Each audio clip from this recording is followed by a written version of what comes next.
పృథ్వీక్ ఆఫీసులో జాయిన్ అయిన లాలసకి సాగర్ ఎందుకు పృథ్వీకి ప్రేమ నమ్మకం లేదో చెప్తున్నాడు.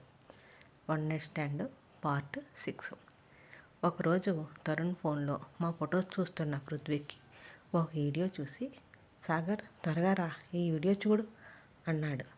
సాగర్ వచ్చి వీడియో చూసి, అంటే మన తరుణ్ని ఆ స్వప్న వల్ల చనిపోయిందా అన్నాడు కంగారుగా. అవును, స్వప్న వల్లనే. అందుకేరా ఆ రోజు ఫోను నా చేతిలో పెట్టి దాన్ని వదలకు అన్నాడు. మనము డాక్టర్ని పూర్తి డీటెయిల్స్ అడగలేదు. త్వరగా రా, హాస్పిటల్కి వెళ్దాం అని ఇద్దరు హాస్పిటల్కి వెళ్ళారు.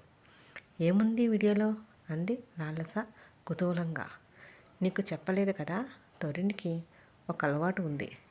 ఎక్కడికి వెళ్ళినా వీడియో తీస్తాడు. ఏ ప్లేస్కి వెళ్ళినా లోపలికి ఎంటర్ అయిన వెంటనే తీస్తాడు. మేము చాలా తిట్టేవాళ్ళం, ఏమిటి పిచ్చి అని. దానికి వాడు, మనము వీటిని తర్వాత చూసుకున్నా, నేను లేనప్పుడు మీరు చూసినా హ్యాపీగా ఉంటుందిరా, మీకు అర్థం కాదు, నేను లేనప్పుడు అర్థమవుతుంది అనేవాడు. ఆ వీడియో వల్లనే వాడి చావు ఆత్మహత్య కాదు, హత్య అని తెలిసింది అన్నాడు సాగర్. ఏమిటి, తరుణ్ హత్యనా? ఎలా అంది లాలస. అవును, వాడిని చంపేశారు. స్వప్న దాని బాయ్ ఫ్రెండ్ని అన్నాడు సాగర్. హాస్పిటల్కి వెళ్ళిన పృథ్వీకు సాగర్ తరుణ్కి ట్రీట్మెంట్ చేసిన డాక్టర్ని కలిశారు. హలో పృథ్వీక్, ఆ రోజు నాకు అర్జెంట్ మీటింగ్ ఉండడం వల్ల నిన్ను కలవలేకపోయాను. ఈరోజే వచ్చాను. పోస్ట్మార్టం రిపోర్టు ఇచ్చి వెళ్ళాను. చూసారా అన్నాడు డాక్టరు పృథ్వీక్ను చూడగానే.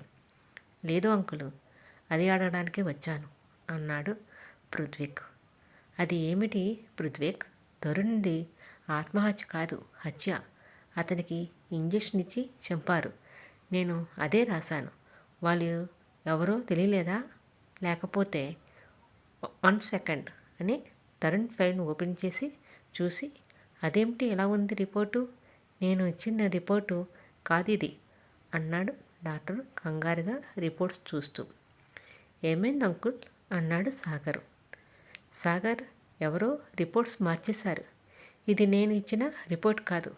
నా దగ్గర ఇంకో కాపీ ఉంది. నేను హాస్పిటల్ డీన్ని కలుస్తాను.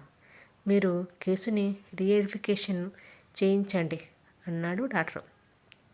స్టేషన్కి వెళ్ళి కేసు రీఓపెన్ చేసి కేసు ఫైల్ చేయించి ఎంక్వైరీ స్టార్ట్ చేశారు.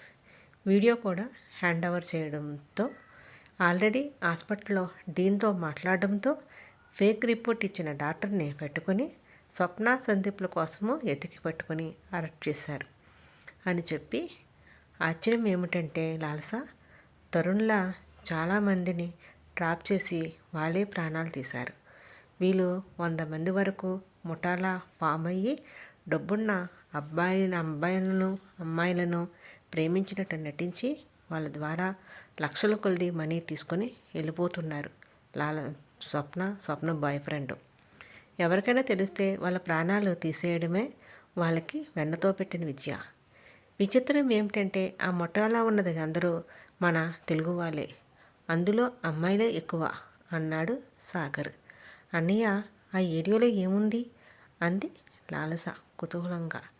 నీకు చెప్పాను కదా, తరుణ్కి తన వాళ్ళ ఇంటికి కానీ ట్రిప్స్కి వెళ్ళినప్పుడు వీడియో తీయడం హాబీ అని. అలాగే స్వప్నకి ఇంటికి వెళ్ళినప్పుడు వీడియో తీశాడు. అప్పుడే వాళ్ళ మాటలు రికార్డ్ చేసి వీడియో ఇంకా రన్నింగ్లోనే ఉంది. అది వాళ్ళకి తెలీదు. స్వప్న అని గట్టిగా అరిచాడు తరుణ్. తరుణ్ అరుపుకి సందీప్ ఒళ్ళో పడుకుని ఉన్న స్వప్న లేచి భయంగా చూసింది తరుణ్ వైపు. స్వప్నని నీకోసం సాగర్ని కూడా తిట్టాను. వాడు చెప్తూనే ఉన్నాడు నువ్వు చీటర్ అని. నేను నమ్మలేదు. చీటింగ్ కేసు పెట్టి మేమిద్దరిని జైలుకి పంపిస్తాను అన్నాడు తరుణ్ కోపంగా సందీప్ని స్వప్నని చూస్తూ. ప్లీజ్ తరుణ్, నేను చేసింది తప్పే, మమ్మల్ని వదిలే, ఇలాంటి పనులు చెయ్యను అని అంటూ దగ్గరికి వచ్చింది స్వప్న.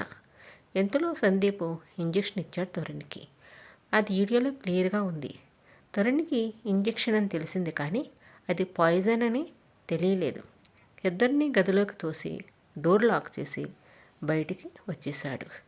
డైరెక్ట్గా మాకు సారీ చెప్పాలని అనుకున్నాడు, కానీ తనకు ఇంజెక్షన్ వలన ప్రమాదమని తెలుసుకోలేకపోయాడు.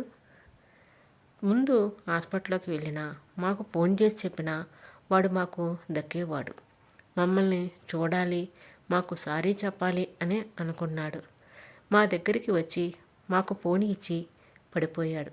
అప్పటికే విషం బ్లడ్లోకి వెళ్ళి చనిపోయాడు.